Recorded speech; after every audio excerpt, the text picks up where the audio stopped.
Nëse e din cili është personi që të ka bërë magji, si me vepru, sepse unë kam në gjuhë se nëse i thu 3 herë, pse më ke bo magji, prishet magjia. E nuk e di, thot, kjo është e vërtet apo jo, se jam në hall të madh. Pa ashtu do të ishin zgjidh gjitha magji do ishin zgjidh. Pse më ke bo magji 1, pse më ke bo magji 2, pse më ke bo magji 3, praf, prishet magjia. Ashtu do ishin shkatruar gjitha magjitë e botës. Kështu që kjo historia nuk është e vërtet. Historia me i thonë ati 3 herë. Kjo është kot. Po ka i problem tjetër pyetja. Cili është problemi i pyetjes? Thot, nëse e din cili është personi, si mund ta dish ti që kush është personi që ka të bërë magjin? Vetëm nëse ai çmendet dhe thot ta kam bë unë.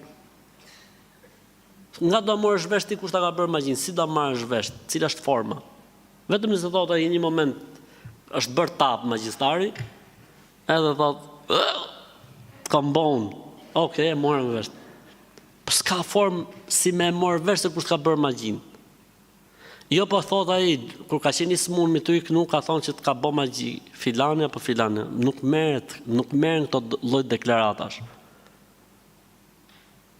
Sepse që të merret një deklarat, personi që e bën deklarat duhet të jetë i besueshëm. Nëse flet xhini në trupin e njeriu, a është i besueshëm apo është mashtrues? Mashtrues, kokra mashtruesit. Kokra nga ato shkallës më të lartë mashtrimit. E xhindin përgjithësi çfarë bën, tallet me njerëzit. I herë thot ta ka bë vjera, i herë thot ta ka bë kunata, i herë thot ta ka bë filani, i herë ta ka bërë fisteku, si me fut armiqësi dhe shkatrim të familje. E këta matufat i besojnë. E fillon me qëndrim me nonën e vet për shembull, se i ka thonë ai, ta ka bërë thotë dhe ta ka fut në filan vend. A e me të vërtet magjia mund të jetë në filan vend, po nuk është kusht që ta ketë bë vjera. A kupton? Se thotë e gjeti e tha dhe me të vërtet aty ishte ke pragu ose ishte ke vazoja, po nuk është e thonë ta ketë bë vjera ose kunata, mund ta ketë sjellë nëpërmjet xhinëve në shtëpinë tate magjin. Siç ndodh shumë herë. Që xhinët e fusin magjin, e fshehin magjin, nuk është kusht tjetë personi, magjistari ai që e fsheh magjin. Mund të jetë vetë xhinët ata që e fshehin magjin. Kështu që këta janë muhabete që ekzistojnë, e mos u ngutni, këtë desha me thonë unë, mos u ngutni me etiketu njerëzit magjistar ose magjistare.